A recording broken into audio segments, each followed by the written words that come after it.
Now, by way of starting, I will set the scene as far as what the interview's about, and then we'll go on to the actual interview.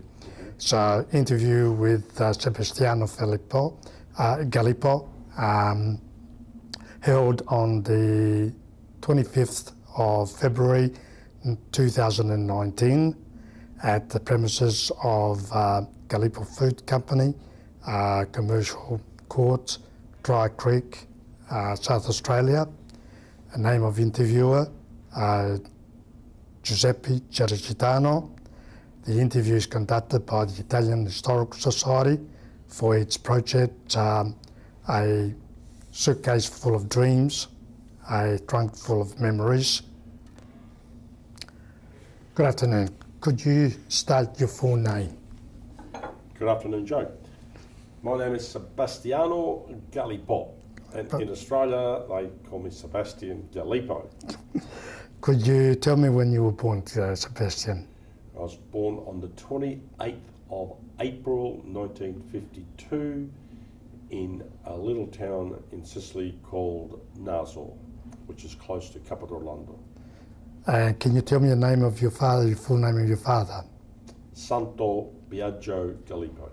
And when was he born and where? He was born in the town of Capodorlando in Sicily, Provincia di Messina, 1915 he was born. And can you tell me the name of your mother and when she was born and where? My mother was Rosalia Costanzo when she was born, and subsequently married my dad, and so Rosalia Galipo, born in Naso herself, a little town near Capodorlando, Provincia di Messina in Sicily. And names of your paternal grandparents? On my dad's side, it was Giuseppina and Biagio Galipo. And on my mother's side, it was Sebastiano and Giuseppina. Thank you for that. And have you got any children? I've got 3 children, 3 girls. My eldest is Diana, my second is Lisa, and my third is Cassandra. Could you tell me the date of their birth? Yes. Diana was born on the 15th of August, Cassandra on the 17th of October, and Lisa on the 8th of June. I better tell you the years. You want to know the years. So Diana was the 15th of August, 82. Lisa was the 8th of June, 1983. And Cassandra was the 17th of October, 1986. And were they all born in Australia? Or? They were all born in Australia, yes. Have you got any brothers or sisters? I have one brother. His real Italian name is Biagio, but when my dad and mum immigrated to Australia, they couldn't pronounce Biagio, so they called him Bill. So he's now known as Bill. And my sister is called Giuseppina, and of course that is Josie. And date of birth and place of birth? My brother Bill was born in Nassau, where I was born, and he was born on the 5th of April, 1950. And my sister was born in 1960 in a little place called Texas in Queensland, Australia. And she was born the 5th of July, 1960. Right. When did you immigrate to Australia?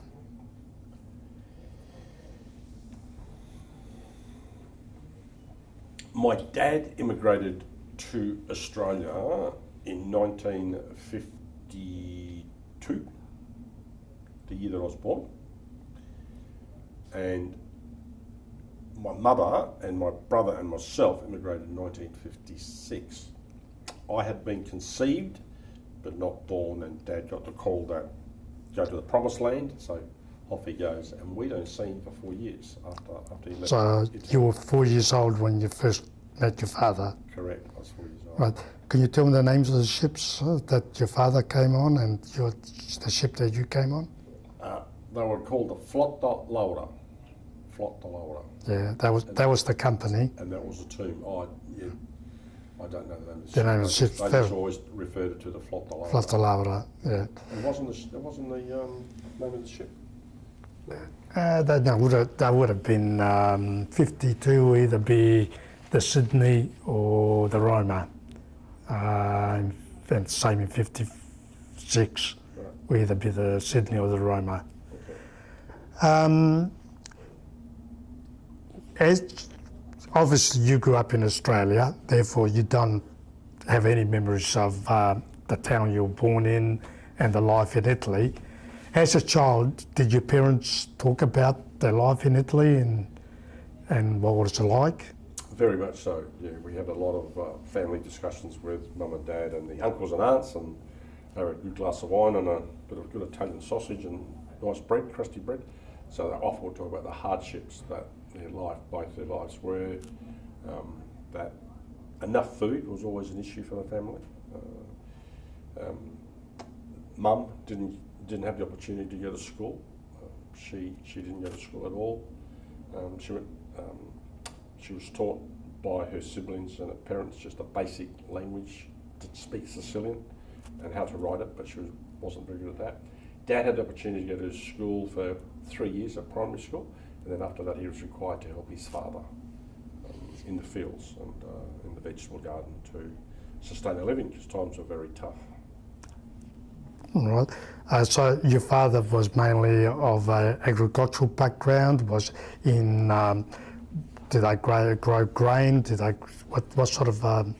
Fruit and vegetables, mainly vegetables, with a little bit of fruits, stuff like figs and olives, things that were very, very prevalent in that region.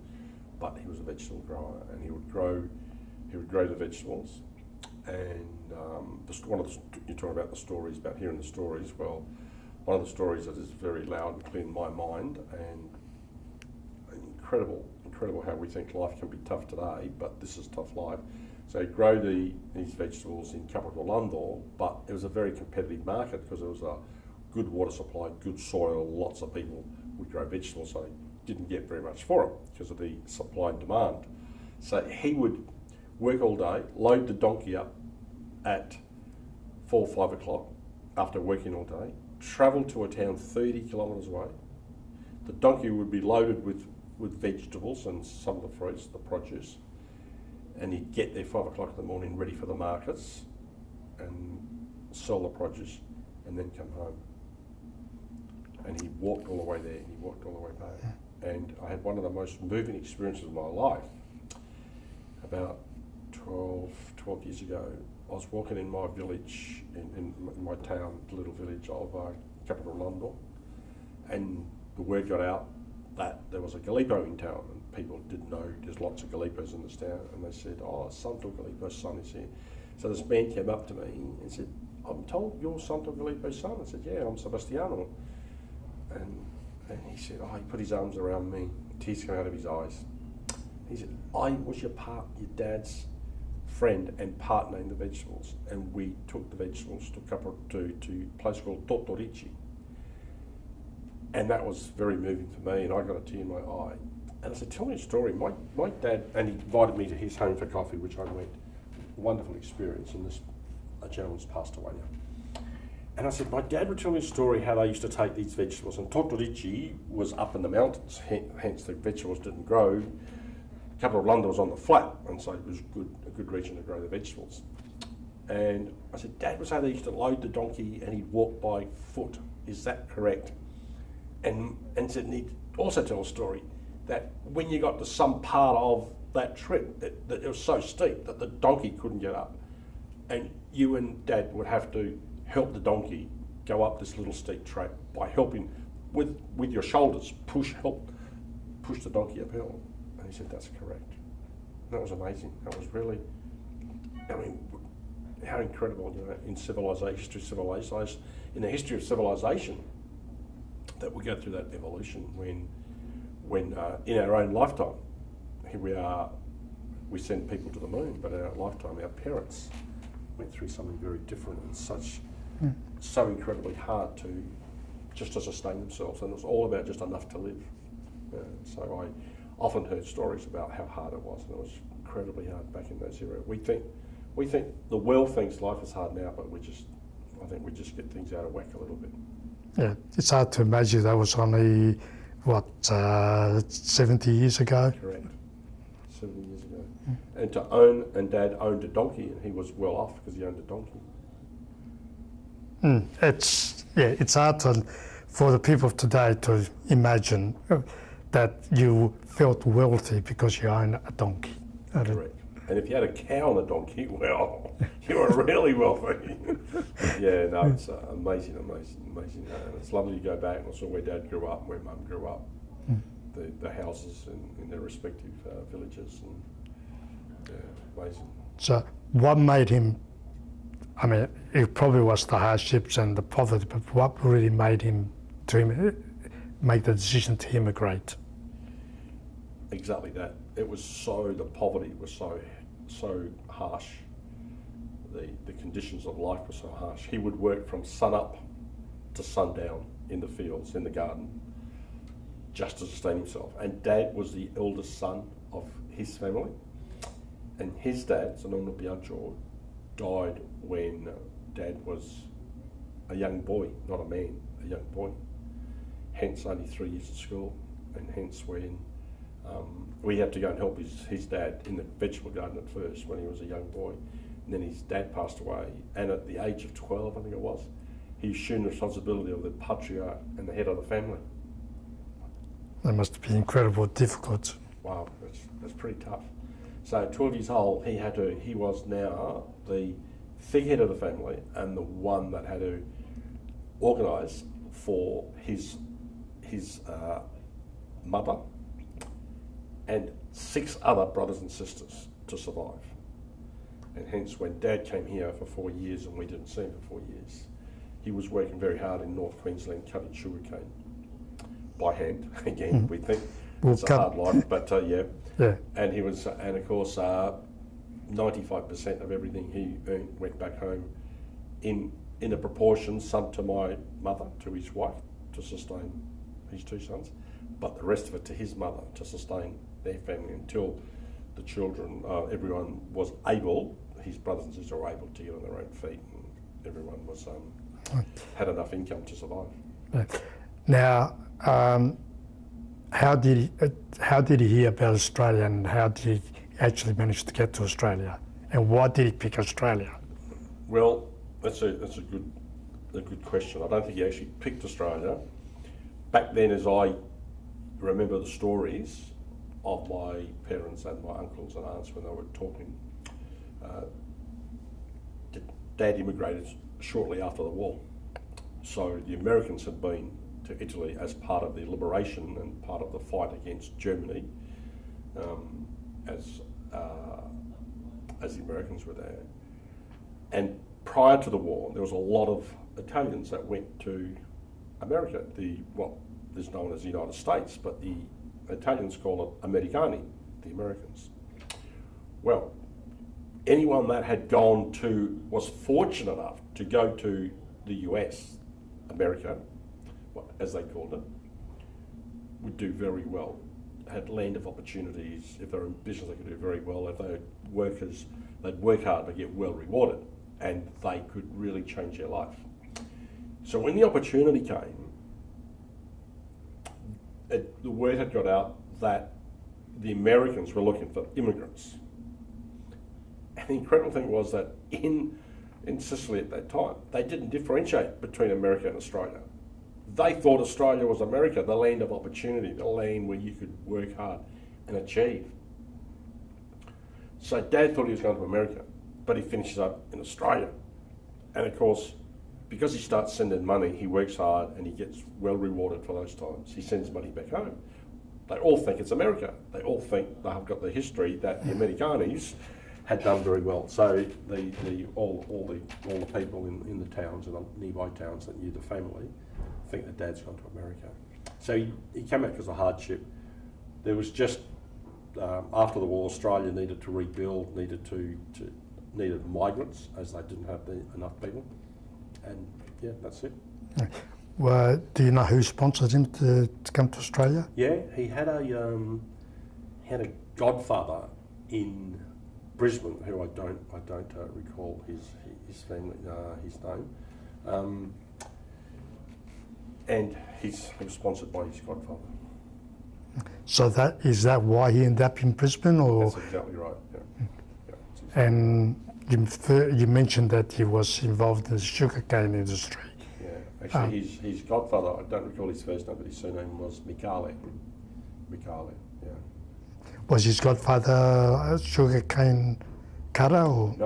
No, he had relatives in North Queensland cutting sugarcane, but his godfather lived in Brisbane, had done sugarcane, and of course if you cut sugarcane, it's such hard work that you got paid well. So the godfather had many years before cut sugarcane, was older than Dad, and hadn't been retired yet, but was just working in a factory in Brisbane, and so he recommended Dad to go and cut sugarcane because you could make good money back. You could work as many hours as your body was capable of working, and yeah.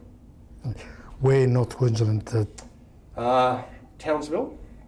He went to Townsville, and then he went to Cairns, and he worked there for 2 or 3 years, and it was very hard work, but he did very well. And then he'd come back to Brisbane to see his godfather in the off season, and his godfather found out that there was an opportunity to go to Tenterfield, New South Wales, which is very close to the border and very close to Brisbane. It's not too, like it's a few hundred kilometres. It's about a 2-hour trip to maybe more, 2.5, 3 hour trips from Brisbane to Tenterfield. But to the farm where Dad was, but the actual Tenterfield was only a couple of hours, 2 hours. So Dad heard about it and he thought, cutting sugarcane was really hard work. The opportunity, tobacco was starting to become very big, where we export a lot of tobacco back then, and the world after the war wanted tobacco because everyone was into smoking tobacco. And so he went to Share Farm and he got the rights to be a share farmer in Tenterfield, Roseneath Station, New South Wales. And that was, Dad worked hard there for about 8 years and made a reasonable money, enough money to save for a house, came to Adelaide, buy a house, and then worked at Holden's. So when you came to Australia with your brother and your mother, where did you land? We landed in Sydney, and then from Sydney we got trained up to, somehow, I don't know how Mum managed, but I was a young boy of 4, so I don't know how it happened, but we finished up from Sydney to go to Brisbane, and then met the rest of the family. Yeah. And Dad was so busy because it was with the tobacco season where he couldn't leave the farm, and so it might have been the godfather of him or someone that actually organised us to go to the farm. Yeah. And how long did you stay in New South Wales? In Roseneath Station. So we landed there in 1956, and in 1964, so that's eight years later, Dad made the decision to take the family to Adelaide. And why Adelaide? Because there was some relatives here already. My mother's brother was here, so it was a logical state to be. And so we came to Adelaide. Yeah. And what's your recollection of the town that you grew up in?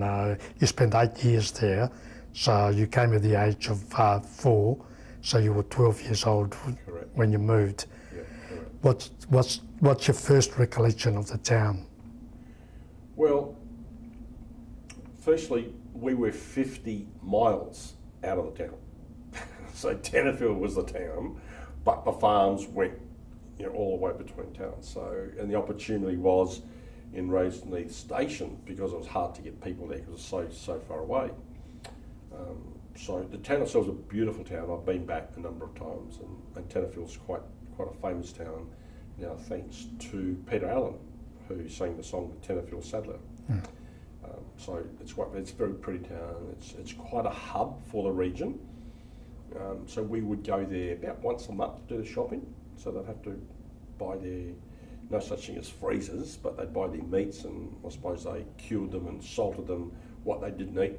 We had refrigerators, but not freezers. So anyway, we bought the big shopping days once a month we went to town. That was a big event, I remember that. That was a beautiful thing as a child going to town. But once a week, food would come out to the farm, so we'd get our bread once a week and other meats and other perishables.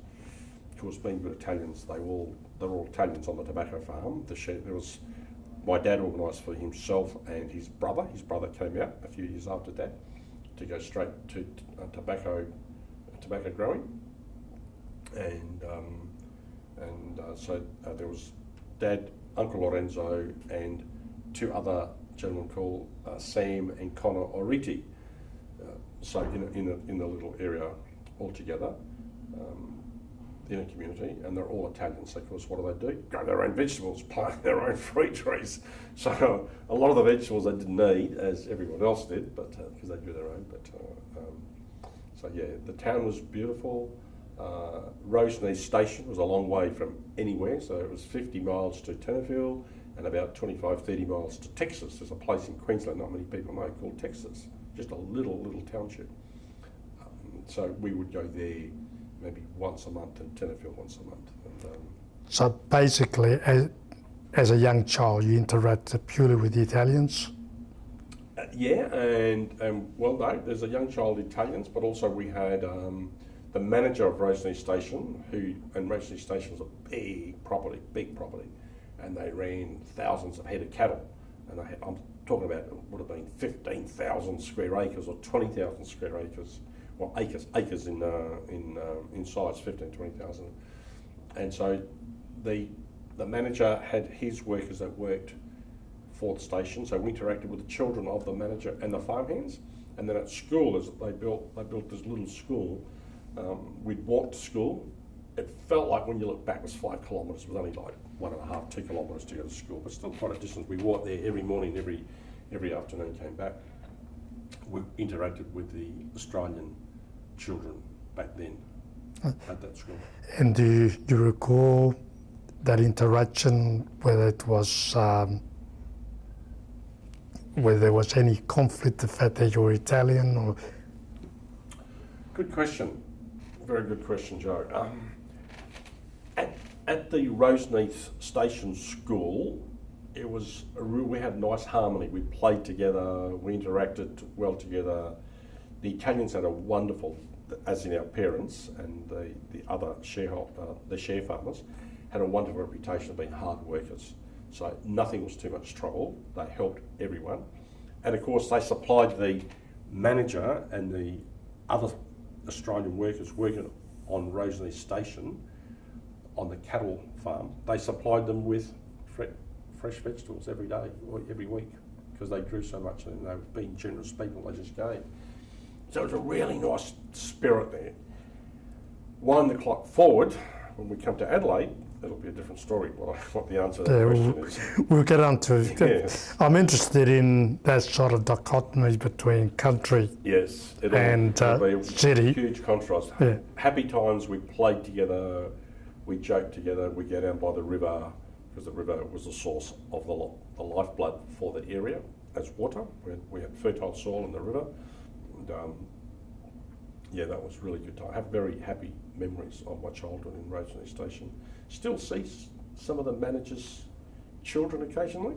Yeah, they are in country New South Wales and Sydney, and we only caught up with them a few years ago with part of their family.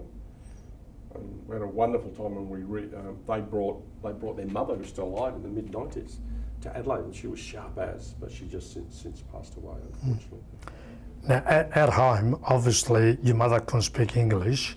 How did your father speak English at all? Yes, my father was reasonable. He could. By the time he left the farm, he could have enough English to be able to go and buy a motor car, for example, or whatever he needed for the farm. Of course, at first it wasn't so, but he learned just the basics, and he kept adding to the basics where he would be able to get by. And what language did you actually converse at home? Unfortunately, it was the dialect. that my mum and dad. Why, unfortunately? Well, because it prevented me from learning the real Italian, which I love to. I love to talk Italian now, and I've since learnt it. But it took me a long time because I just knew it would have been nice if I'd known both. But I say unfortunately because it excluded me from the Italian because my parents, who didn't go to school, didn't know Italian, so they could only speak their strict dialect. Yeah, and so it really was a prevention from liaising with other Italian families and communities once we come to Adelaide. Yeah. Right. Did you in any way feel that because you only speak the dialect, as you say, unfortunately the dialect, that you weren't educated, or because there is that feeling among Italians that if you spoke dialect, it showed that you come from a low class background? While we were in New South Wales in Tenterfield on the farm, I didn't have that feeling. As soon as we came to Adelaide, Different story. it was a very different story because it was a very different story in terms of our interaction, my interaction and our interaction with the school children, the people I went to school with the community, and also with the Italians because of that reason. So I had a tough time adjusting from coming from the country to the city, and the people in the Italian community made me feel very, very low class, where I wasn't as good as, for example, the northern Italians.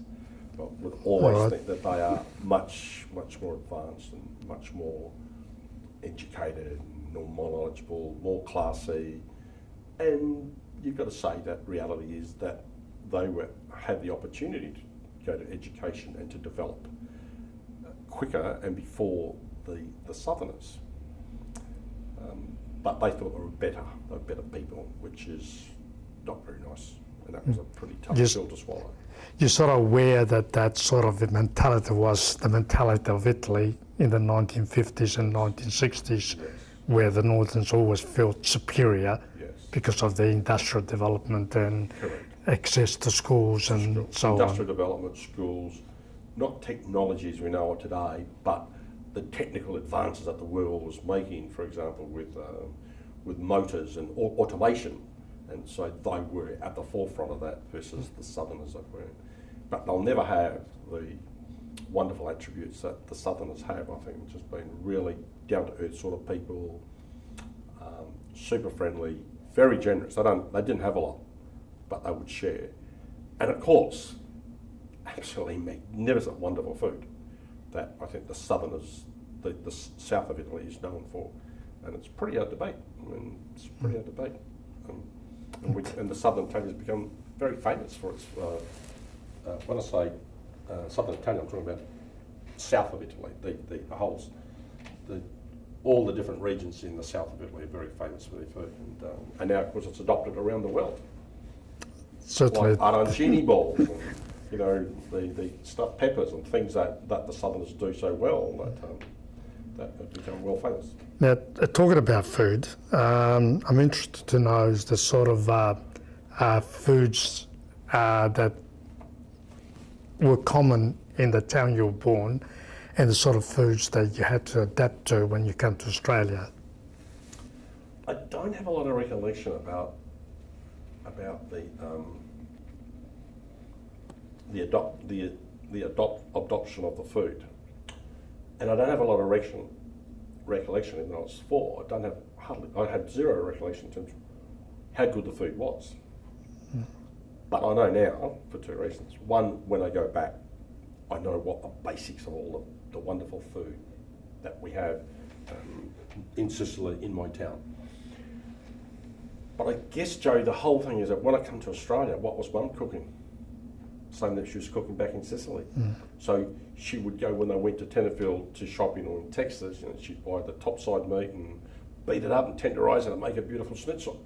And the vegetables that we had, and so they made the stuffed peppers and the stuffed eggplants and the porpetti and all these things. So whilst they didn't have all the ingredients, would search to get most of the ingredients and come up with basically was the same food. So I didn't miss it. But when I started to become aware of it, again, not on the farm, because the farm was very insulated. You know, we might have visited the manager's family, and they were very gracious, wonderful people, beautiful people, always offer us something to eat. And we knew it wasn't quite what we were used to, but there wasn't a lot of that. We'd go there to play with the kids and have a drink, come back home. The difference was when we come to Adelaide, and then when you go to Australian people's home, or to as it was, a cafeteria back then, or a restaurant, what it was back then, it was very different. Then the difference became night and day. Certainly. And of course now I'm aware of it so much as well, because my love for food and my love for Italian food, and I've got a saying, and we all know it, it's true. The number one cucina in the world is Italian. You go, everywhere you go, anywhere in the world, the Italian cuisine is very famous. And it's got beautiful food, and in Adelaide, the Italian community we have here, the beautiful people that we have that cook so well and eat beautiful Italian, really good Italian restaurants, and you travel the world and you get to experience this beautiful Italian food. It really is, it tells us how fortunate we are to have that culture and that food behind us. How easy was to get the ingredients? Living in a country, New South Wales, to get ingredients that your mother would have been familiar with, how easy or difficult was it? I don't have any recollection of that, because again, as a 4-year-old, and then we were interested in playing outside and being a farm, and very different to kids today. You know, kids today, we didn't have a TV, we didn't have radio. It was just outside and playing with kicking the ball, throwing a ball, going in the paddock, running, or building dirt castles, not sand castles, out in the paddock. So building things with our hands with dirt.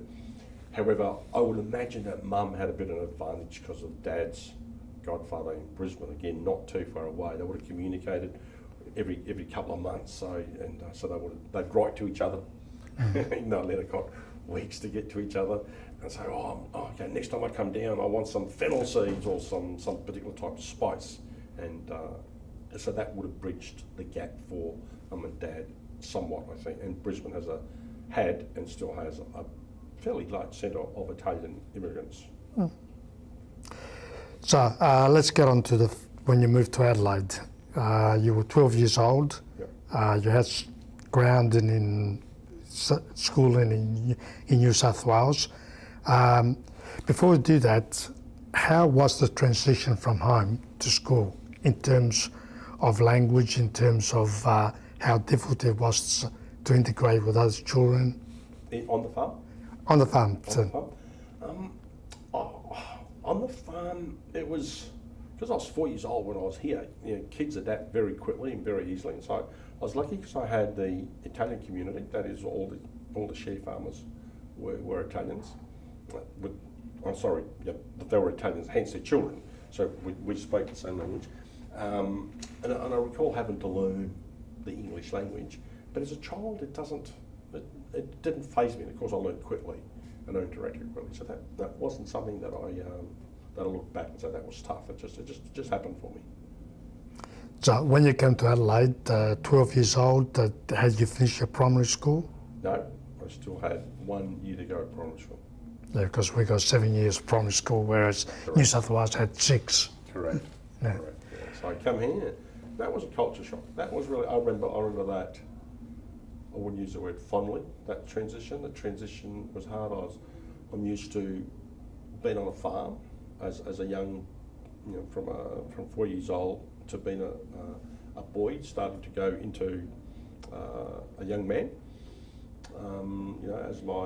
So I had that background working with Dad. I love working with Dad. I love working in the garden. I love helping. I like to use my hands and to do something with it. So you come in here, and whilst the blocks were very big back then, it's still different to being on a farm. So that was the first thing that I remember. Then going to school, and that was very different again. That was I have very sad memories of school There was bad, good and bad. Not. They weren't just all bad all bad experiences. But some of the experiences will just never leave a person in a lifetime. That is the discrimination that we had to go through. And probably the worst was we'd walk home from school, and you all set off because every kid walked home from school back in those days. There was no one such thing as picked up, and if you didn't have a bicycle, you would walk. But every kid, even at primary school, would the ones in grade 1 and 2 would have their siblings, elder siblings, or the neighbours' kids that were taken to and from, or the mums would come for a little while, but then so we'd walk home from school. There might be a group of 15, 20, and all of a sudden they say, "Oh, yuck! You smell. Or you eat funny foods, or your pants are funny," because Mum would patch up our shorts and our pants and our shirts. There's no such thing as just buying a new one. If you've got a tear or a hole in it, it was patched up. Not always with the same cloth, just a different cloth, because that's what Mum and Dad come from, the harsh background that they had. So to be frugal was a very important way of life. So the experience of being laughed at for the food, and we would bring beautiful Italian lettuce with a schnitzel, tomato inside, or fried eggplant. And of course, the eggplant and capsicum have a particular type of smell that the young kids of Australia back then had no idea what it was, let alone how to cook it. And using olive oil, of course, fried good olive oil. And so there was a lot of discrimination about that we ate rabid food and we ate smelly food. And heavens above, if you had something that was very aromatous, like we have the beautiful cheeses we have today, and you brought something with the cheese in there, or Italian meatballs with sauce, something that has a lot of aroma to it. It was, so we laughed us for eating rabid food, for eating smelly food. And How? And they just, the thing is, I think I still have the memory when we walk together and you get someone that would start the group, say, "Oh, you smell, you eat all that terrible food, smelly food," and they all race you across the road, and you're walking home by yourself. So how did that make you feel? Isolated. It didn't make me feel inadequate. It made me feel... I didn't realise it back then, of course. As a kid, you can't ration on all these things. But it made you feel actually terrible. It was belittling. It was belittling. I still get very sensitive today about it, just thinking about it. I don't blame them. I don't blame the kids. I don't have no bad feelings, because that was the environment the kids were brought up in. That the kids were all a replica. All us kids, all kids of the world are a replica of their parents, of course, and their extended adult family. But it's very belittling and very hurtful, just really hurtful. Just I can't get over it. Yeah, it's hard to get over it. Yeah, I don't think you ever get over it, but like I said, I don't have any grudges or any bad feelings, but just thinking about that moment was... Which area did you move into? Mum and Dad lived in a place called Firle, which is right next door to South Paynham, and which is right on one side. The other side was Glen, and the other side a little suburb called St Maurice. So it's in that area. Right. Were there a lot of Italians in the area at that stage, or? There were quite a few, but it was dominated by Australian people. So at primary school, for example, it would have been 80%. I can't be sure, but 80-90% would have been non-Italians. Okay, so you got the full-blown reaction because of the superiority in numbers. Yeah, correct. So hence that's in the schoolyard and I didn't know any better, and so I'd eat whatever Mum, and we always ate whatever Mum cooked for tea the night before, for example. A schnitzel, she'd make a few extra and you'd have the schnitzel the next day. And I can remember when you try to hide, you try to have your meal either your sandwiches or your lunchbox, whatever was in there, you ate it real quick, so people wouldn't see it. So in the schoolyard, did you interact with the Australian kids? Yeah, Or? yeah, the best you could, but you had the stigma. It was a terrible stigma, almost like persecution. And yeah, we'll talk about the children. What about the teachers? How did they react? I don't recall the teachers being discriminatory or singling us out, ever calling us wild dagos like the kids did. You know, like the other children called us wild dagos, smelly eye ties, etc., etc. So I never recall any of that from the teachers. But they didn't. It wasn't fashionable as this today. I use that word fashionable. It's not the right word, but it wasn't the protocol to stop any discrimination. It was just allowed, and no one knew back then. No one knew any difference. So it just happened. You lived through it. And I lived through it. It's very hard. It really was very hard. But normally I'm not quite as doesn't get to me like it is. But just recalling the story and walking through your own life is. It does get emotional when you start recalling some of the things that happen as children. So, I mean, I fully understand. So, so when you transferred from New South Wales to Adelaide, you probably have a better recollection of how difficult school was. Did you find it difficult? Did you find it that the language was a problem? Yeah, I did. I found it because I think New South Wales, the farm, it was one little room. Probably would have been not much bigger the room than this room, the boardroom that we're in today. A tiny place, and they had from grade 1 to grade 7 all in that room. Right. So it was more a place to belong, to have fun, to interact, and it was learning the basics. But you come here, your course, and I go from a school of, I don't recall, but I think the maximum might have been like 15, 20 people, the max, in this school at Roseney Station, to 500, 600. That was a hard adjustment, and the more discipline and the different ways of doing things.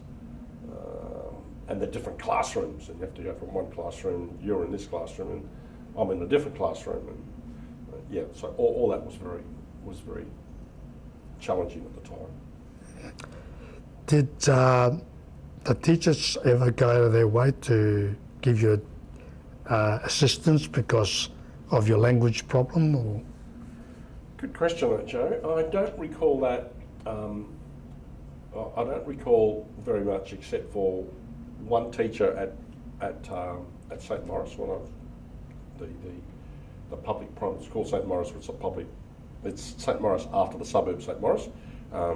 So St Maurice Primary. There's a teacher there that helped me a little bit. More my first year at high school, I had teachers there. There were two in particular that really were trying to help because I was behind. I got myself behind. I didn't like school. Of course, you can imagine this factor of being discrimination and being belittled and being laughed at.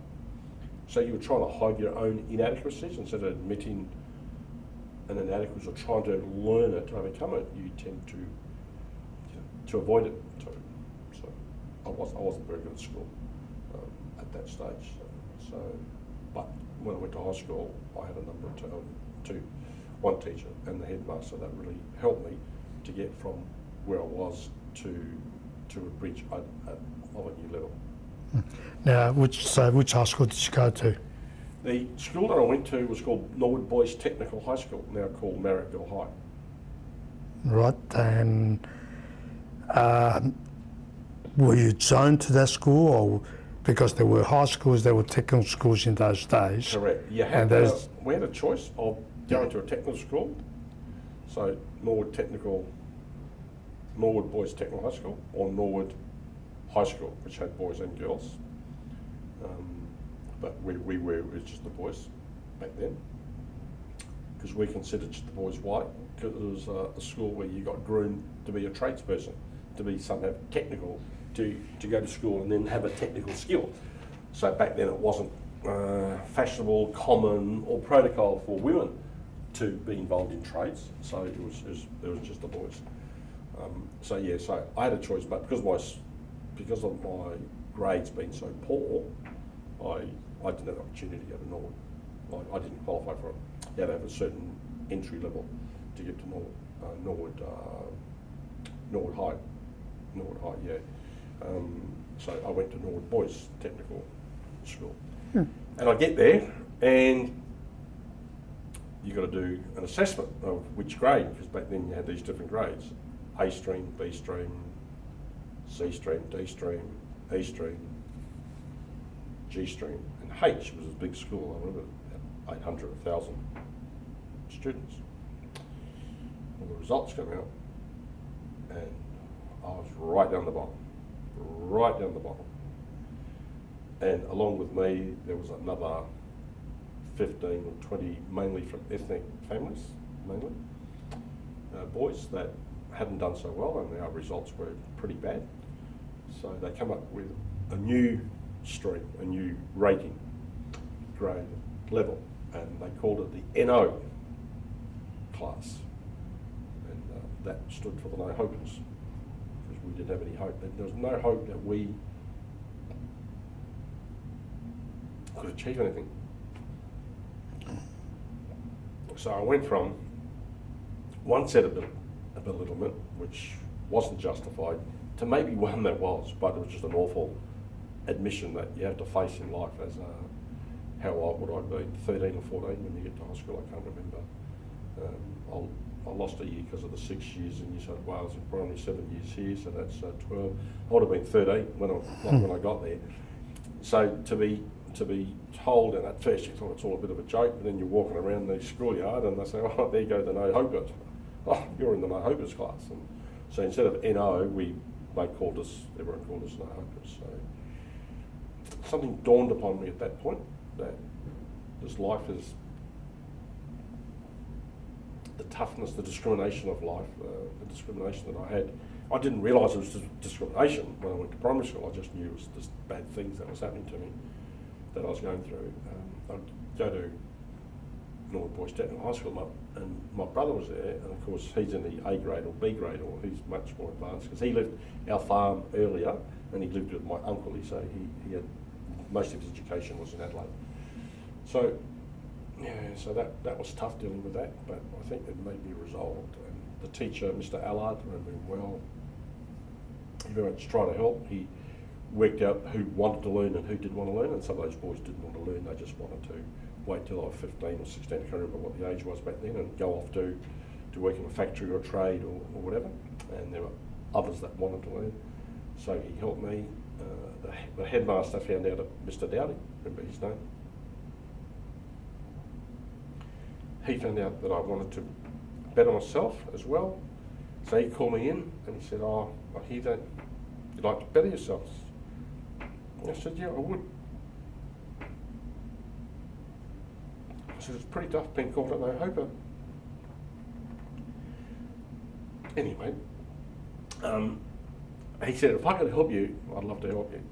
So, wind the clock forward, I can't remember when I was 6 months or so, I was having private tutorials from the headmaster once a week or twice a week, as the teacher deemed fit. Helped me with, I think it was maths and science, which is what I couldn't get my head around, because you need a base for that. I mean, I wasn't good at anything, but those two I was atrocious at. So, and Mr. Allard would help me, and then I was made leader of the No Hopers, of the No Hopers class that year. Of course, that's no great claim to fame, being the leader of a No Hoper. But anyway, it made me feel better, it made me feel good. That's an interesting thing. Yeah. Did you feel within yourself that you were a no hoper? I mean, you were classified as a no hoper, but did you feel within yourself that you belonged to that sort of group? No, I didn't, not at all. Good question. I guess I come up from a humble family, very humble family and community. But I could use my hands. I knew how to grow vegetables. I could plant seedlings and something would happen with them. I could help mum and dad, dad in the shed, or lay some cement. And so into this No Hopers class, part of that would get us to do certain things on the creek. So I like to do physical jobs. So I'll just stand out at laying bricks or stones on a path and mixing cement. And doing things like that. So I didn't feel like I was no hoper, but I knew that in education terms I was no good, so I was determined. But that was probably a wonderful experience of my life that I got, having to live through it, having to live through for a whole year and being called a no hoper, because it made me incredibly determined. That there's nothing that could get in my way that I wasn't determined that I could overcome. So it was really, I suppose it was incredibly formative in who and what I am today. Well, those are formative years, and it could have gone two ways. It could have squashed you and say, what the hell, or it can motivate you to achieve greater things. Yes. So how did you escape from that sort of situation where you were classified as no hoper and you moved on? Yeah, well, not only was I the captain or the leader of the no hopers class, but I was also dux of the no hopers in terms of the yearly exams. And my score was substantially better than all the rest. So I was talking to the headmaster, Mr. Dowdy, once or twice a week. He would help me for the last 6 or 9 months of that year. I don't recall exactly how long, but it was a few months into the year when he realised that I was trying to better myself. Mr. Allard, the teacher, he was aware that I was trying to better myself. So it was very hard to get out of that stream, and because the curriculum was tailor-made for just students to keep them until they're old enough to go off to work. So in talking to the headmaster, he said, would you like to advance? I said, absolutely. So anyway, for unbeknownst, I don't know how I got there, I got into the third highest stream. So year 2, they promote me to get me out of the notice class. That was still going. Following year 1, year 2, year 3, so I got into the third stream. So it was A, B, C, D. So I got in that stream there, which is very different. And I worked very hard. And Mr. Dowdy continued to help me. The teacher was aware of what I was trying to do, so just helped me extra. So Mr. Dowdy helped me after hours. This was after hours where I'd go down for extra assistance. And so that helped the transition. So I did well that year. I was in the top students. That qualified me. Then Mr. Dowdy again, the headmaster, put me into the A stream. Oh, well, that's... And that was a transition. Yeah, well that is an excellent sort of transition in such a short time. When you say you work hard, was it studying hard at the subjects, or were you doing extra work, or how did you actually manage to overcome that? It's more learning the deficiencies. So both with the teacher Allard and the headmaster Dowdy didn't understand some of the maths principles, or didn't understand some of the science. So I tried to. That's what they tried to impart upon me, and on my part I was working hard because I had my head in the book, rather than in Dad's garden, and working it, which I love so much. So I was determined to study harder. So it was a twofold thing, where I actually worked more hours to put in to learn, and with the extra help I was getting, it was good that it was helping me to overcome those deficient areas that I didn't quite understand. Now, in the written story that you gave me, you talk about the transition from Norwood Technical School to St Ignatius, and the process that helped you to. Can you tell me a little bit about how that happened? And yeah, the priest, at Norwood Boys Technical High School back then, they had religious instruction classes once a week. So the various, whether you're a Catholic or Church of England, you would get the clergy from those churches, or the volunteers come to impart religious knowledge to you. So Father Zarafo was one that was I got involved. Was taking my class. I mean, I didn't know who he was, Father Zarafo. Do you know who Father Zarafo is? No, I've never actually met him. No. So he's in the class, and he sees that I'm trying to learn, and I must have been a pretty brash and full of energy young man, and a bit rough around the edges, but I must have had some good qualities that my mum and dad imparted to me, so they could see that I was just somewhat likeable and wanting to learn. So he picked up on it, and he said, "Would you like to go to Catholic school?" And I said, "I'd love to go to private school." I said, "Well, I can't afford it. My parents can't afford it." So through, I think it was 2 years that he was coming to school for religious classes, he was able to get me a scholarship to St Ignatius College, and they were wonderful to me and helped me. And so I made the transition from public school to St Ignatius College, thanks to Father Zarafa. And I'll just tell you just 2 bits on Father Zarafa. You may not know of him, but do you recall about 6, 7, 8 years ago, there was a priest at Norwood, went to a service station, got a can of petrol, sat inside the car at Stepney, in Norwood, on Miguel Road, and put a light to the petrol. Oh, right, yeah. Do you recall that incident? Yeah, I do. That's Father Zarafa. Oh. He suffered from depression, so he had a big impact on my life, but sadly, by suffering depression, he ended his own life in a mysterious way. So would you say that he was the pivotal point of changing your aspirations from where you were to a more academic orientated? Let's say there was he was one of the people involved. Because Mr. Dowdy would have had an impact on that. The headmaster that helped me change to lift my academic ability. Mr. Allard as well, my teacher in the NO class.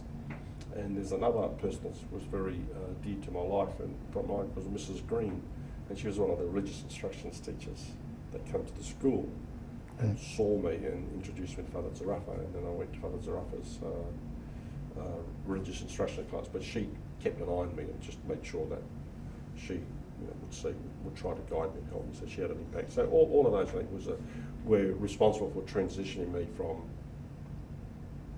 what I was to a more academic. And do you feel that you actually got more help when you went to St Ignatius? Yeah, good question. Really, really good question.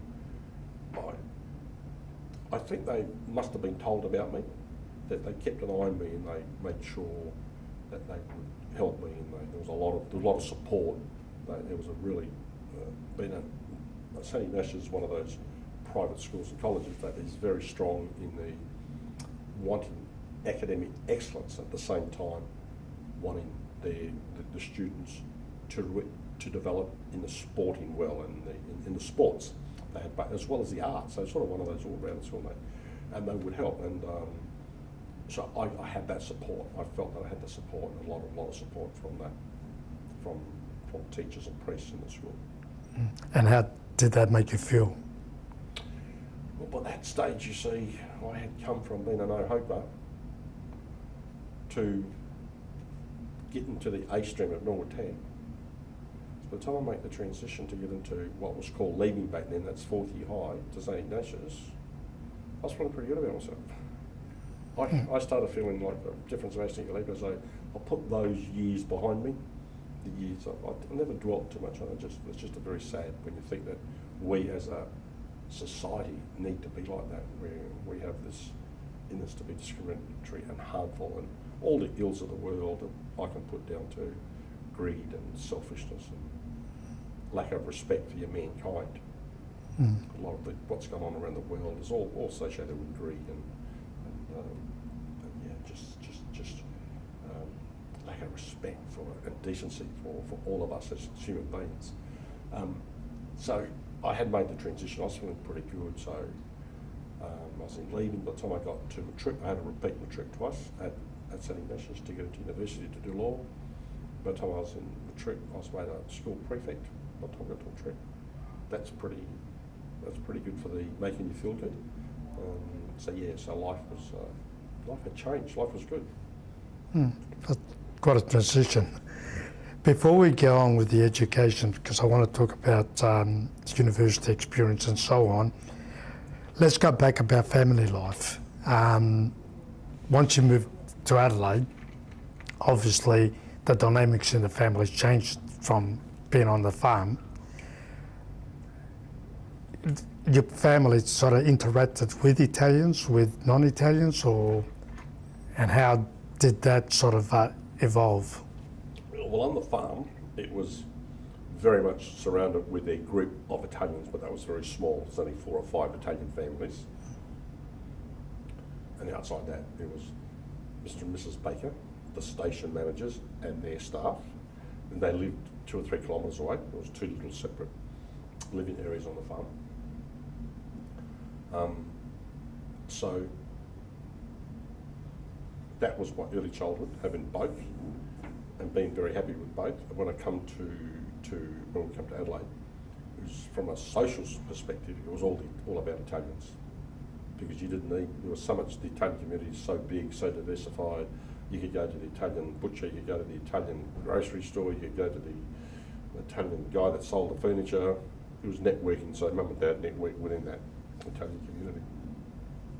So it was more about just the Italians, and that's what I realised. Well, not straight away, but by the time I was 15, 16, I thought, gee, I wish I knew Italian rather than the dialect that we were known as, because most people here either would speak a different dialect to us. Not most, probably I'd say 30% might have been different actual dialect, but most people had some form of Italian in it that they could speak, so I felt left out. But apart from that, no, it was good. It was good interaction. And so did you have a lot of Sicilians around you, or?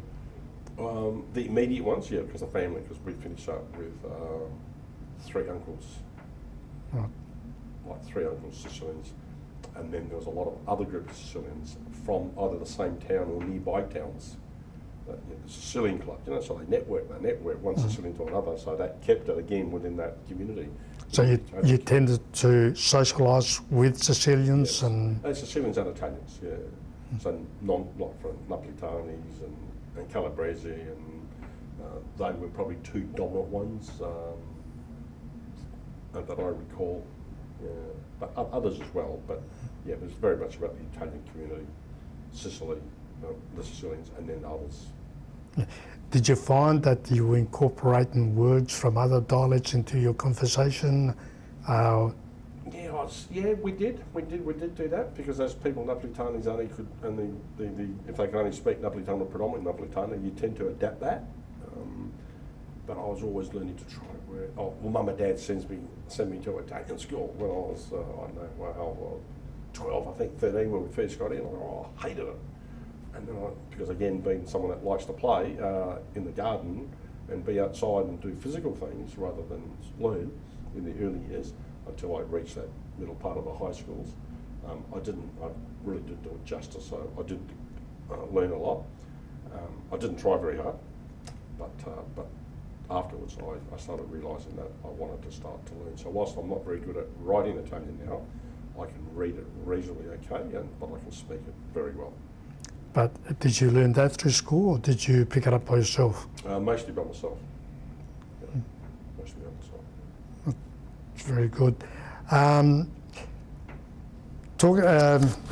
We talk about interaction that you were basically with Sicilians and to some extent other Italians. What sort of celebrations do you recall as a family? What sort of, how did you celebrate certain occasions? Well, the religious celebrations of Christmas and Easter would be the 2 big ones that stand out in my mind. And there was the New Year's Day. We celebrated New Year's Day together as an extended family. It wasn't just our family. And it was wonderful times. The family dropping in, the neighbours would drop in, the friends would drop in. We'd go and drop in to see them. And the whole thing started early in the morning at 6 o'clock. If it was 12:30, 1 o'clock, everyone would be in their own respective home with their immediate families, having beautiful feasts of fantastic food, the best of the best on Christmas Day and Easter and New Year's Day. And then there was all the birthdays. There was we'd go to Festa Montevirgine and other religious celebrations at the churches. The religious celebrations and would dominate outside the family celebrations and outside Christmas and New Year. But when I say the religious celebrations, I'm talking about the religious, like each church had their own saint that they would have a festa to honour and to celebrate. That's the sort of things. And I love the idea of all these people just dropping in. And I was like now you mate and say, oh, hi Jake, can I ring you? Hi Jay, how are you? Yeah, good. I was thinking of dropping by tonight. Is it convenient? Oh, I want to come play tonight. No, sorry, I'm busy. I've got something on. Okay, what? Now we make a time to see each other, whereas back then we just dropped in, and it was just a very different world, wasn't it? Very different world. Certainly was. So, were there any special occasions? I mean, was the name day more important than, say, the birthday, or was that both celebrated, or? No, one thing that we didn't do as a family to celebrate the name days. The name days weren't something that we celebrated. It was more the ones that I just said. You know, the main ones, the religious ones, and the birthdays. Yeah. Looking at entertainment, obviously you're still in a situation where money was tight. What sort of entertainment were you exposed to? Entertainment was really all about families and families' celebrations and going to the local church that had the celebration for the saint or another celebration the church had. It wasn't going to see a concert or going to see a musical or going to the theatre. It was really very much about the family. Everything's about the family. That's family orientated. Now going back to your education. Yeah. You managed to make the transition from no hopers to matriculation and so on, and obviously you got through your matriculation. Now, I had to repeat that, but I got through, yeah. Yes, so you went into law school. Now, it was incredibly difficult to get into law school. How did you manage to do that started from a no-hoper to law school? I guess it's that humiliation that I was exposed to that really shaped me. Shaped me in two ways. One in I wanted to do something, achieve something. And two, resilience. Because going back to what I'd come from was pretty bad, to the humiliation and to the belittlement that I suffered. So I was just really determined. I was just so determined. I dedicated myself. I would put more hours in. My mum and dad were kind enough and beautiful enough where they built me their own little den out the back. You know, the old garage. There was garages for everything. Garage for the outdoor kitchen, and there was garage for the tool shop and everything else. Well, we had two. When I'm talking garage, you know, the old garage come shed. Well, we did have the outdoor kitchen, but they dedicated a little room there, made it my room where I could study quiet and had a little sleep out, little bed I could sleep on as well. I had my own bedroom, but it was a nice environment that they could see that I was determined and to study, to achieve, and it's just about determination, focus and determination. But I couldn't be succinct back then. I didn't know. I think it was the hurt that was within me, the hurt and humiliation that really focused me to, I need to do something. And so here I am at law school. But why law? Good question. I guess, we are who we are from a young age. There are certain attributes and characteristics and values and certain traits we all have as adults, but they start with us when we're very young, and we build on it. So one of my attributes was I could talk. I was a good communicator, so if Dad needed to go and buy a TV, he'd take me to help negotiate and help find out the facts, what they were, and talk to the people, and he taught me how to negotiate. So I just thought it was a good fit, law, because I thought law was not about what's in the book, it's about more how good you can talk. So I thought I thought that. I just had a liking for law, but of course when I got there I realised there was what the British did 200 years ago. They become what they call precedents, the precedents of our law. And well, hang on, so if a neighbour has a dispute and there's a dispute on the fence, they go back and chase up what the cases have been for the last 100 years, and whatever the cases have been determined, the way they've gone, that becomes a new law. Now there's legislative law, but back then we did have legislation, of course, we had lots of legislation, but now everything's legislation. But the precedence of law, so, I didn't like that. I thought, what am I getting into? This bullshit, you know, this thing about precedence. Yeah. But the guy's wrong. The guy's, he just cut a tree and threw it over the neighbour's fence. But the precedence of law, etc. So that annoyed me a bit, and I thought it wasn't for me. Yeah. What year was that you entered into law school?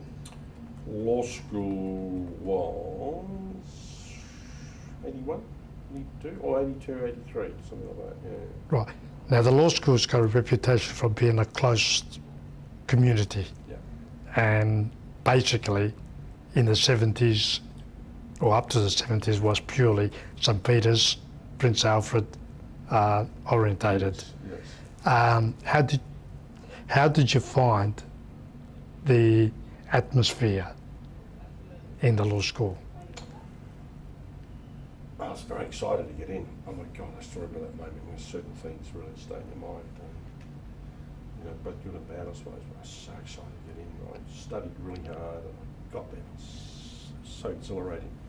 I think the euphoria of just having made it was so rich in my mind. So overwhelming that I knew I had to work hard. I kept to myself though. I didn't get involved in the social side of it because I knew if I got in, because I was a bit of a social animal as well, or just when I say social animal, I mean a social person.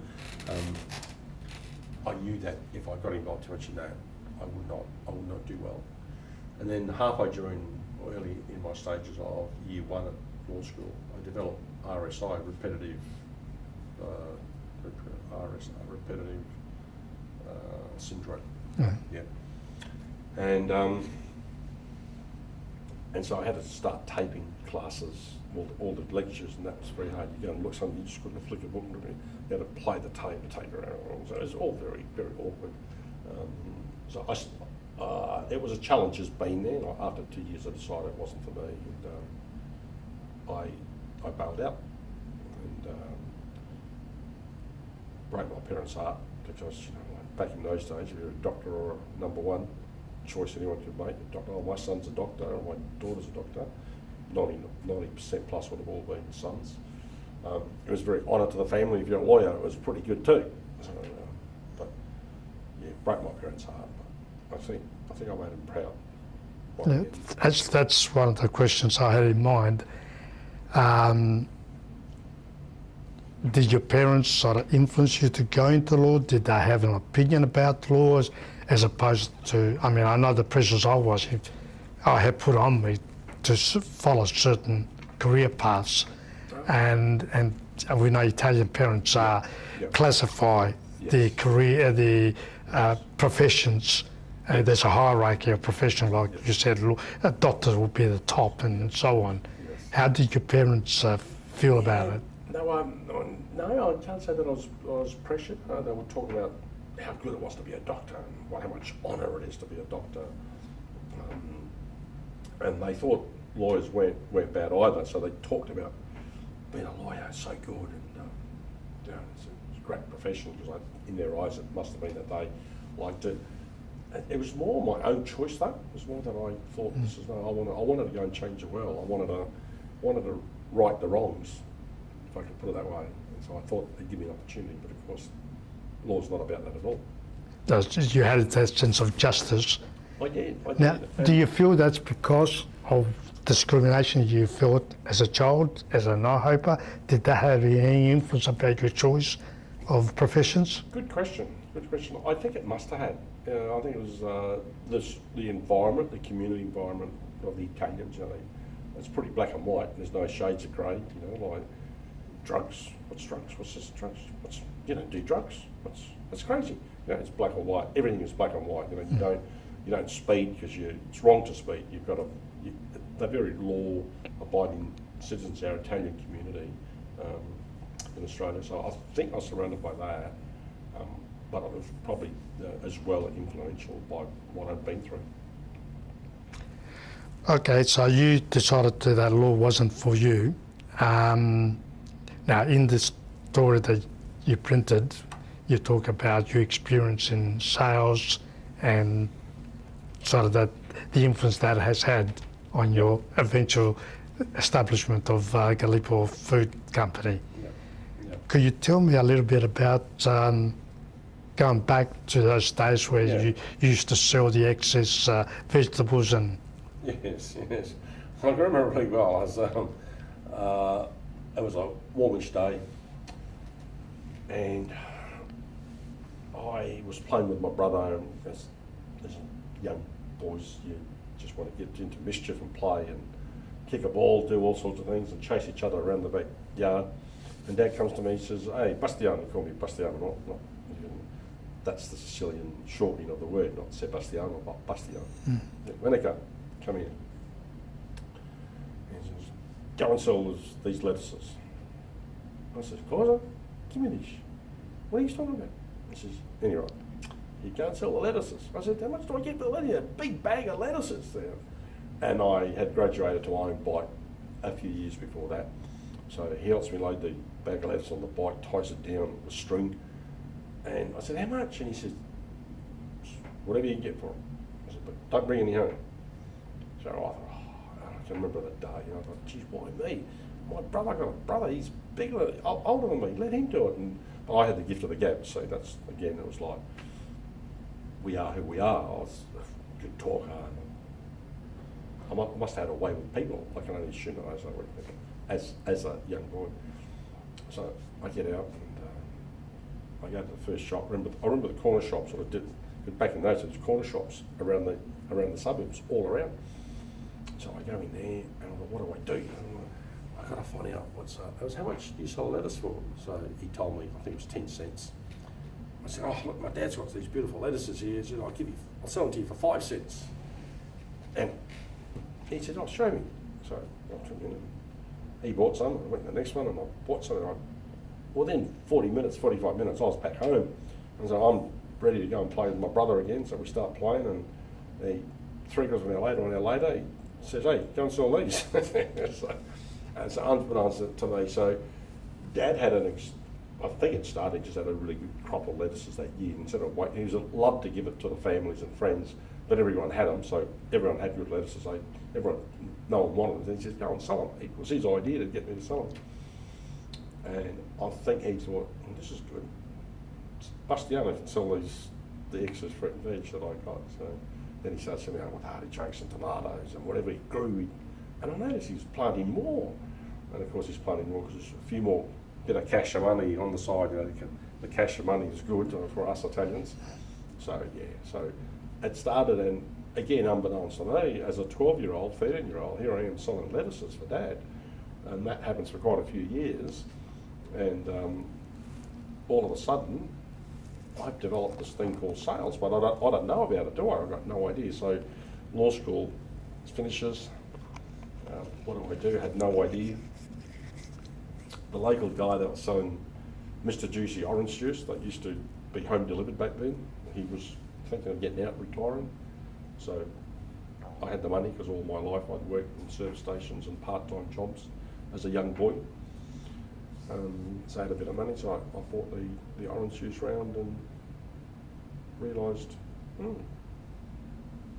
well, this thing called sales, it's all right, I can do it. I wasn't afraid of people. So there began really my sales career, and there began this thing called Galipo Food. Started from Dad sending me out to sell the lettuces. Right, so that sort of gave you a taste for the sales pitch, and I mean, how did you develop the skills? I didn't think it was sales. I just thought I've got to sell these lettuces for Dad, but I must have worked out a way that So I asked the man like Dad said, he didn't care what I sold them for. So I made them at a cheap price, but then it wasn't long. I got smart. I thought, hang on. I went back a week later. I said, they're 10 cents now, because they must have been selling for 20, 30 cents. I forget what the numbers were, but he said, oh, geez, it's gone up. Yeah, Dad says I've got to get 10 cents, otherwise I can't give them to you. And that worked. But I didn't know what was happening. It was something that's happened to your life and you can't identify it at the time. But it's really understanding supply and demand, isn't it? I got lettuce. Certainly. That's quite a feat for a young child. Yeah. So that's how it happened. So when the orange juice is a bit the same, the orange is a bit different. So the prices were set because we bought it from the factory, so that was okay, and you had to try to get a minimum so much. But it was a pretty competitive area, so I found new markets to sell the orange juice into. And I stumbled into that one as well. I went to where people were working. Back in those days, there was a lot of little production places, like someone that made fencing or balustrades, and someone that made clothing wear, just like aprons or something, in little factories that no one sold it. And just households, because now everything comes from China. Back then we made mostly our own. So we had all these little, and I went there and said, look, I'm selling orange juice. I said, I've got these beautiful 4 litres to take home. I said, it's worth $8, but wholesale you can buy it for $5, or whatever the numbers were, but it's about that. I said, oh, geez, that's cheap, that's good. Oh, can we buy some? Yeah, absolutely. And so, where there's a small group of people, 5, 6 to 20, perfect for me. So I developed that market, and I doubled the orange juice business in 6 months. Again, that sort of gave you the skills and the confidence to move on to bigger things. I noticed you went to a business that didn't do so well. Yeah, the story, that was straight out of uni. So I'm out of uni.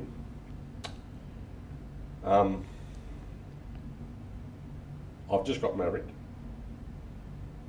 No, sorry, the sequence is, this was after that, that's right, so orange juice was first. I don't know, uni. Then I go into the orange juice business. Yeah. Then I go into my second orange juice business. And I've sold it at a profit. I'm doubling my money.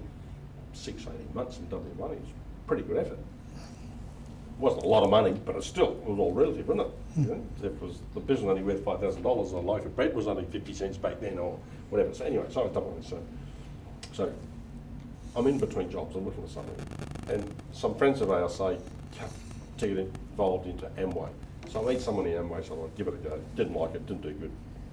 I didn't do good at that. And he had a business for sale, which was a paper mache, so to make toys with. And whilst I had the smarts, I also was a little bit naive as well. Just this guy said, oh, you can be a millionaire, this thing will boom, and how much do you want for it? Whatever it was, $10,000 or $15,000. Again, a lot of money back then. So I'll buy it, but I didn't realise it was going to be easy to make $1 million. Why did he sell it to me? Anyway, that was another experience of life. That it's called hobby wood. So with a paper mache, you could make sort of look like a wooden toy. You could shape and make a puppet or a head or all sorts of shapes and designs. But so I lost everything there. I had to sell my house. No, I didn't actually. I started to sell my house because I owed the rent. I couldn't pay the rent. And I went up to the landlord and I said, Tom, remember his name? Tom, I said, look, I know I'm behind and I'm going to get by another month or so, but I've just discussed with an agent what the value of our house, family house, is going to sell. I got a fair bit of equity, got 3/4 paid, a small mortgage on it. I said, I've got enough to pay you, no problems. I said, oh, I'm sorry. Again, goes back to the values. Mum and Dad said, you never buy something unless you have the cash. The old Italian mentality. Never buy anything on time payment. The only thing you get a mortgage for is your house, nothing else. Your car, you save up the money and then you buy the car. Anyway, so I said to Tom, I'm sorry this has happened, it's not working. This thing's not working, I've got to get out of this thing. I was closing the business down. I need to sell the equipment, which was not sellable, blah, blah, blah. Anyway, Tom says to me, son, he said, don't sell your house.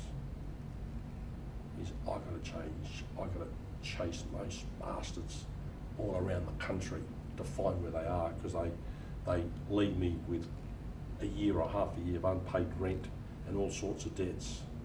And she said, "You're telling me you're worried about you're going to sell your house when you're only two months behind?" I said, "Take the for sale sign off your house, sell what you've got. You pay me whenever you can." So another formative moment in my life. And I said, "Wow," and he was just down by Railway Terrace at Mile End, where now all that beautiful development is. That's where the factory was. I said, "You sure?" She said, "Yeah, absolutely." So, so I sold it. We had 2 cars. I sold 1 car, whatever that was. I gave him, I think for 1 month's rent or whatever, and saved our house, and I paid him. It took me a couple of years, or I can't remember what it was, but a year or 18 months till I sold everything, because a lot of that stuff wasn't sellable. So the machines was very unique, but a scrap metal guy came in, and I got nothing for it. But I didn't have the ongoing commitment to the factory where I was leasing the space. So yeah, Hollywood. Did that sort of make you feel that you got to be more cautious when you in business, or what lesson did you learn from that? Well, very much so. I think to be a lot more cautious, just to get savvy about the world, not to trust. I think, and that statement comes back to my head all the time. I would have thought of the statement after the event. I said, well, if this Hollywood thing was so good, why did the bloke sell it? If he's going to make $1 million in 12 months, why would he sell it to me for? So I'm very wary when people tell me that they can make a lot of money, do this, do that. I say, if it's so good, you wouldn't be selling it today, you'd be keeping it, So, Yeah. so it certainly made me more savvy, made me more aware, to be more cautious, not to worry about making too much money. Just that probably taught me more. It's more important to keep what you've got, rather than be happy with what you have, rather than what you might have. And also, as life goes on, you learn it's not all about the money, is it? It's not about the money. It helps, but it's not. We all need money to live, but if you make money your absolute goal, you're going to get caught up along the way somewhere. True. Yeah. How did your parents feel about all this, you going into business, you leaving uni and so on? Yeah, well, I'll take you back a step, and then I'll come back to that question. So, start pumping petrol at 11 or 12, as soon as we get, probably 12 I think it was when I first started pumping petrol in the service stations. Back then, there was a service station attendant, now you do it yourself. So I'm in my 3rd service station. I'm doing really well, because of the work ethic, I suppose. So the bosses pay me more than the others. It's $1 an hour, whatever it was back then as a young man. So I don't tell the others, because I was working, I was sweeping the floors, I was running out to the customers. I was doing good pumping petrol. But that taught me something as well. Work hard, do the right thing, you get rewarded. Because one boss called Jim on the parade, where I worked for the SA service station, the parade, he taught me a lot. He'd bring me, say, "Come here, come on, Sebastian, you've got to come into the toilet. I want you to clean the toilet." Go to the toilet, he'd slip me $10 or $20, he said, you've got to clean the sink for me. And he said, "Don't say nothing." I said, keep it a secret, don't say nothing. That was like doubling the wage for that day, or the 2 days that I was pumping petrol. But it's taught me the good values of work hard, you get rewarded. So as I developed that, this thing about if I work hard, I'll get rewarded. It started making me think about, like, my parents would tell me that, but now I can see it in reality. So it was all coming. It was all building for me.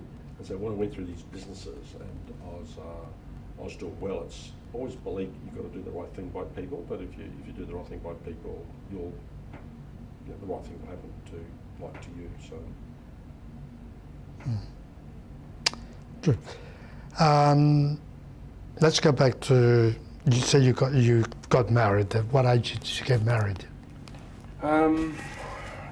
Got married in 78, so it was 26. 26. Yeah. Was she of Italian background, or was? No. Did you? I know a lot of parents put pressure on their kids to marry within their own community. How did your parents react?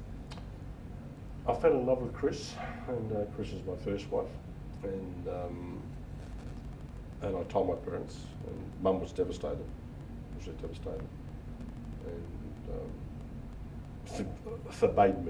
forbid me to continue the relationship, and that I said I'm going to get engaged.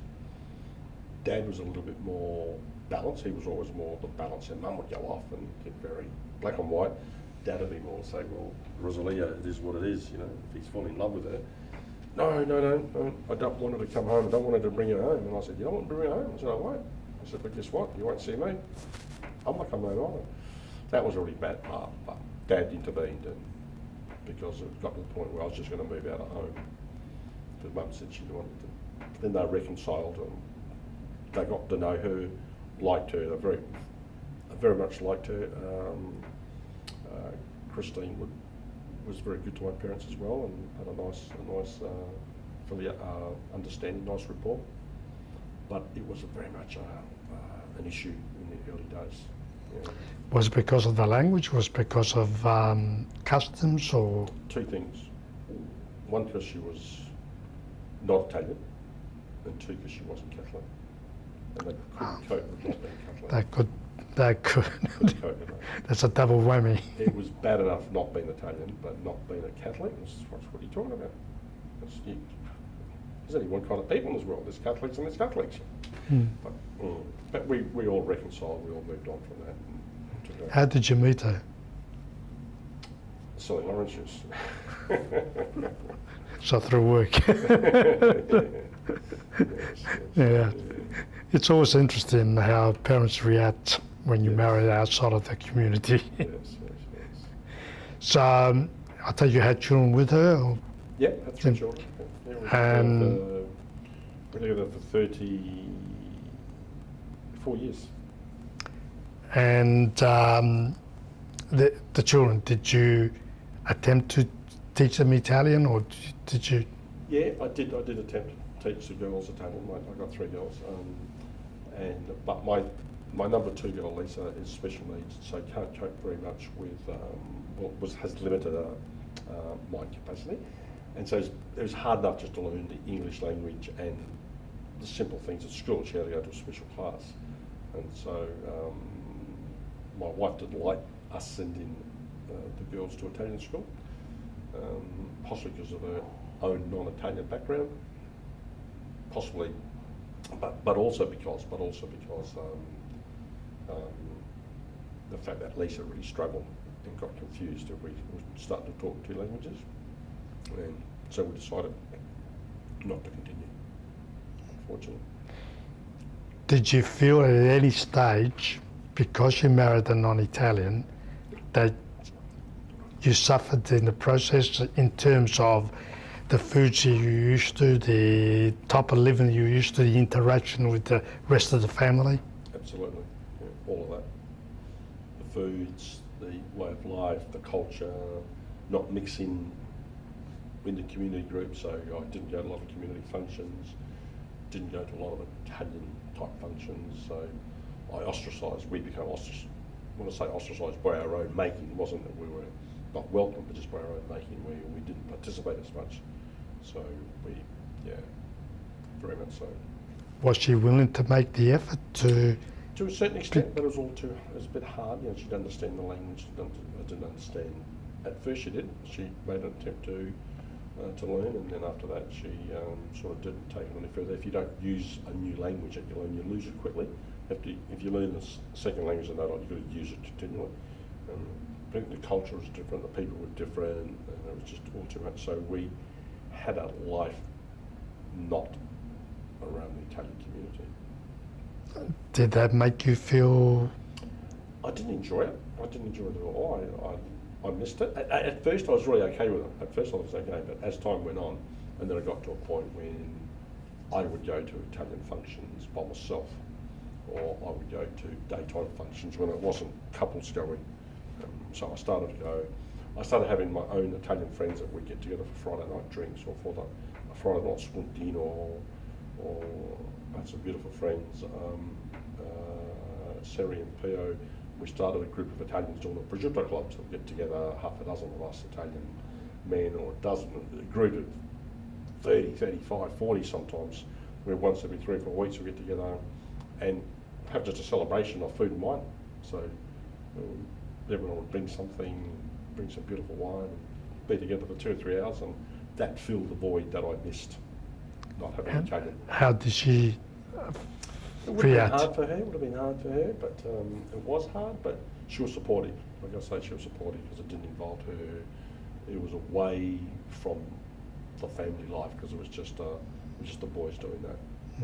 Did she come from a family that was close, or? Close, yeah, close, but not very social interactive. Right. So very different than what you were brought Different up. to the Italian culture, yeah, very different to the Italian culture. Was she Australian, or? As Dutch Australian. Her parents came out here when they were young and adopted the Dutch way of life. Yeah, it's. My experience has been that is a great chasm between Dutch and Italian way of life. Yeah, And yeah, it's just very different lifestyles. Yeah, So I take it that eventually you divorced her, or? 34 years later, she said to me that she wanted to have a new life, and things weren't working out, you know, for us. But you think that the culture had something to do with I it, think or? it's just a whole heap of things. Culture, my business life, my business aspirations, my determination to better myself. I think that continued into my business life. So I went from bettering myself in education at school to bettering myself in the business world as well, in the business life, to become more aware, to become more knowledgeable, to become smarter in terms of what the business world is all about. So as a combination of the whole thing, that we just grew. She was a good person, and she was, you know, I can't say there's anything bad, but we just grew apart. Certainly. Different worlds. I mean, I'm not trying to pry into it, but yes. I'm trying to see how culture Yeah, played a part. Very much part of culture, yeah. But then you had the business aspect to that. Certainly. But I was also very aware of, like, I would go out to a lot of engagements, business engagements during the week, never on the weekends, never. I was at the family, you know, had that strong Italian belief of the family. So you still maintain. Absolutely. And, yeah. If it wasn't for that, we would have separated, you know, maybe 15, 20 years earlier, because of the fact the difference would have been so much. But I very much kept the family values. How do your girls relate to the Italian culture? Love it. They feel they're Italians. They feel that. I think they feel they're Italians. Yeah, they love it. They love it. They would like to learn to speak Italian. They say a few words. Like, you know, they learn a few words. They've learned their cooking styles. I think they're proud of it. Yeah, they're proud. They're proud of what, exactly like I say. I'm very proud to be an Italian. I'm very proud to be an Australian. I think Australia is a wonderful, wonderful country. Notwithstanding it has its challenges, and look, every country has its ups and downs and its challenges in life. But I love Australia, and I regard myself. I say, what are you, an Italian Australian? So I'm an Italian Australian. I'm both. I'm an Italian Australian, not one at the exclusion of the other. And I love both of the cultures that I have in me, and that's how my girls see themselves. When you say you're Italian, what do you actually mean by being Italian? The Italian way of life, or you are emotionally tied to Italy itself, to its politics and so on? Not politics, but everything else. So I'm proud to be in Italy, to have Italian heritage. I'm proud of my parents. I'm proud of Italy as a country. I'm wonderfully proud of Italian culture, the Italian food, and everything that it is about the Italian way of life, of having friends around you all the time, interaction, people being together, everything that the Italian life brings. I'm proud of that, but I'm also proud of Australia because it does provide a wonderful opportunity to have a good life. So you feel that it was a good move for your parents to move? Absolutely. Yeah, absolutely. Now, I don't want to delve too much into the... we probably should wrap it up. It's... You documented the progress of Galipo food quite Yeah. in quite a bit of detail. Yes. So I won't cover that area. Yes. What I'm interested in some of the interviews that you've held in the past, you've talked about cooperative responsibility. Yeah. I'm interested in that sort of concept because it is something that very few people in business actually talk about. Okay. Well, I'll just quickly take a step back and cover that, or just give you a synopsis of the Galipo feed. So I started with nothing. I didn't have a lot of expectations. I just wanted to make a good living. So I get to that point, it started to grow. I need to learn about the business world. I didn't know about balance sheets and financial information. I didn't know about HR laws, and I didn't know about food standard laws. So I'm learning this. So it's been a wonderful journey of just learning and growing. And back to, I didn't have a lot of expectations. It was just, my expectation just kept reaching. So my expectation was to earn a good living. So then my next goal was to have 2 or 3 trucks. And I got that, and then I wanted a little office, and I got that. So, but I kept it all in the context, I think, of having a corporate responsibility, but you also need to have a social responsibility and social mind, not only to the community, but to the staff you work with. And there, I think, has been a good factor and a key factor for Galipo Foods in terms of being understanding of a corporate responsibility and a social responsibility, both to community and your staff, means that you appreciate each other. And I think one of the, there's a lot of evil things happening in the world, isn't there? A lot of evil things. But why is that? It's self-interest, it's greed, it's lack of consideration, it's lack of caring, lack of expecting someone else to have a good life as well. And people want it all for themselves, and I think that's bad. So to your question about corporate responsibility, I've tried to exercise that with staff, and we have a wonderful staff, absolutely wonderful staff, brilliant staff. Why? Because I've got this care. I have a thing called we care attitude. So our belief is to say we care. That's not you caring. It's not about me caring. It's about us caring. Everyone caring. So today I was late, and I said, "Sorry, Joe, I'm running late." Rather than say, "Oh, I'm too busy. You got plenty of time. Stuff you doesn't matter." Yes, it does. I said to Vicky, "Please ring Joe. I'm running late."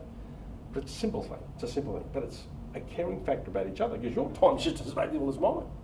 In fact, in this case, it should be more valuable because you're doing this as a volunteer to try to help the community to get the history of the Italian of Italian people. So, but I think this caring factor is so important. So, if we do well, if anyone does well as an organisation, why not pay the respect of looking after and doing the right thing by the staff, that the people that help you to achieve? Why not give to the community, who embrace the community, to help the community, who has a lot of needs? There's a lot of clubs out there. There's a lot of that need support. A lot of groups that work for disadvantaged people, that work for people that have, through no fault of their own, a lot of hardship in their life, where people try to make the community better with a local soccer ground, or help the young kids go off the street and not be involved with drugs and get them into sports or culture. I really think we have that. We all have that responsibility to think of not only ourselves, but whether it's just the extended family and your friends, but just think about embracing them to help each other. An old man taught me once, I was young, I was a teenager, and said, "Son, remember this is 2 people working together and supporting each other can give you the output, in work terms, output of 2.5 or 3 men. 2 men working and pulling apart and not supporting each other and not working together and being selfish, give the output of far less than 2. what a beautiful analogy, you know, like it was related about work. And so I've always remembered what some of these people that have guided me in the past have said. And that goes to corporate responsibility. You know, I think we should share what we have, because my company only needs enough to sustain itself. The important thing is to keep itself going. You know, the directors of the company, my brother Bill and myself, it needs to go so that we can support our staff, that we can support the people that are directly involved with this. There's a lot of people directly involved, such as our suppliers, our customers. But when we leave time, when it's time for us to leave this earth, we take nothing with us. And none of us need 5 houses to live in. Or none of us can drive 2 cars at once. And none of us can really, we can be very extravagant. But does it actually make our life any better? I choose to think not. I choose to believe that we got the journey of life. It's important to have good health, to try to maintain health, to have happiness, to have good friends, to be surrounded with a group of good family and friends, and to enjoy life and be able to smile each day. But once you have all that, and you have enough to eat, and you have a nice home, which it's nice to live in a nice home, but you know what? I can't live in 3 bedrooms at the same time. And if I got 14 rooms in my home, 14, I can't use it all. 8 or 9 or 10 of them are just going to be closed if it's just for me and my partner, or for 2 people. But we get this idea of extravagance, and everyone wants more. And there lies the evils of the world. About we all want more, we all want to, it's not enough. And it gets worse. I want more at your expense. Mm. I don't care what you get, Joe. I don't give a damn. Just give me more. That is the wrong attitude to this world. And that's why we've got evils in the world. We've got the evils of the world, it's all around us. And do you feel, because of your struggles as a child, poverty, struggles at school and so on, had that some type of influence on developing that attitude? I think it has. But I must pay credit to my parents, I think, because they put good values into me. And I remember the time, I'll tell you a story about, goes back to the fruit and veg days with my dad. So Dad's picking the tomatoes and he's picking the peaches, of course, at the same time of the year from our backyard. And he says, okay, look, he's got a big bucket of peaches, a big bucket of tomatoes. He said, we're going to go to visit Zio Carmelo and Zio Carlo today, and we'll do Zio Vincenzo another time. But get sorted out. So I want these into 3s. Some for us, some Zio. So I'm there, I'm sorting them all out. And Dad comes along and he sees 1 bucket with really good ones in there. The best of the peaches, no marks, the best of the tomatoes, and 2 buckets with all the ones that are not so good. He said, what have you done? I said, well, that's for us, and that's for our visitors.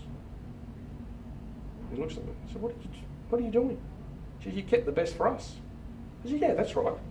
I can't remember how old I was, but I was a young boy. Mm. I said, what? Is that right? He said, he looked at me, waves a finger at me, points to me and says, remember this, is that you always gives the best to other people. Always give the best to other people. Make sure we do the right thing by other people. So I guess that encapsulates my dad's values and my mum's values. So I've got to take credit to my mum and dad, because I remember the lesson about sorting out the tomatoes and the peaches. That has to have an impact on me, where I'm thinking, well, hang on, I've got to be responsible. That wasn't a responsibility, that was more a value thing. But yeah, so I think it's a combination of both. But what I went through certainly was also a pretty bad time, you know, when you're told you're not as good as a human being. Could have gone either way again, because if you come from poverty, absolutely, you tend to value possessions even more so than people that are used to possessions. Yes, yes. And I'm very fortunate. I mean, we have done well as a business, my brother and I, and Galipo Foods is doing well. We've got wonderful staff, we've got a good reputation, but again, we base it on the principle of fairness and caring. So we care about our customers, we care about our suppliers as well. Because without our suppliers, we don't have anything to sell. Of course. So we have to look after them. So it's all about this, I think. Yeah. How did your Does that parents... answer your question on corporate responsibility? Is that, yeah? Yeah, and that does extends to your support for community groups such as the Cecilia Club and so on. We have about 70, 75 community groups that we support. Yeah, I've saw the list. on a regular basis. And someone says, well, isn't it much? Yeah, well, I just thank God we can. I thank God we're in a position to be able to support, because the company's doing well, so we owe it to support Apaya and support Chich and support Bene and support the Make-A-Wish Foundation, where we're based at Make-A-Wish, and a lot of other clubs around the place. So I see it as being lucky.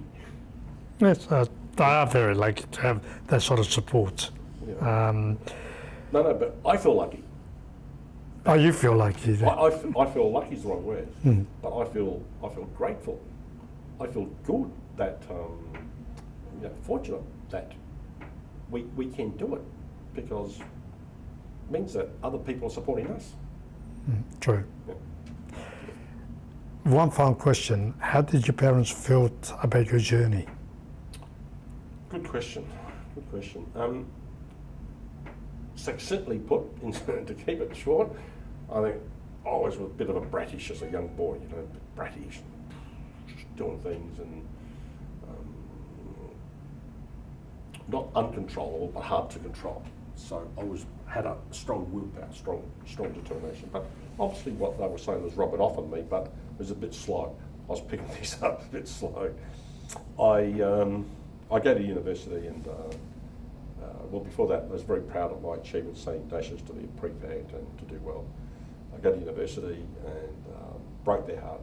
This is one of the saddest days of my life when I have to think back to that it broke their heart, because this thing about the Italian family, having a doctor as a son or a lawyer as a son is very prestigious, makes the family look good. So that would have been very, very hard for my parents to take. And then I go into this. One of the things that I was able to do, I was able to swap jobs every 3 or 4 or 5 or 6 months. I'd be in and out of jobs like I'd be swapping my socks in the morning. So I went for about 2 or 3 years until I got into this business, until the sales area where it went from sales into business. But in the end, they were proud of me. Are they still alive? Yeah. Did they actually see Galipo Food Company come to the sort of fruition that it is? Yeah, they saw the embryonic stage. And Mum unfortunately probably didn't. Very early years she saw that. But she had dementia, and so it was probably her dementia set in, and wouldn't have known too much what's going on beyond 98, 99, so it was the early years of Galipo Foods. Dad was fortunate enough to live until 2008, and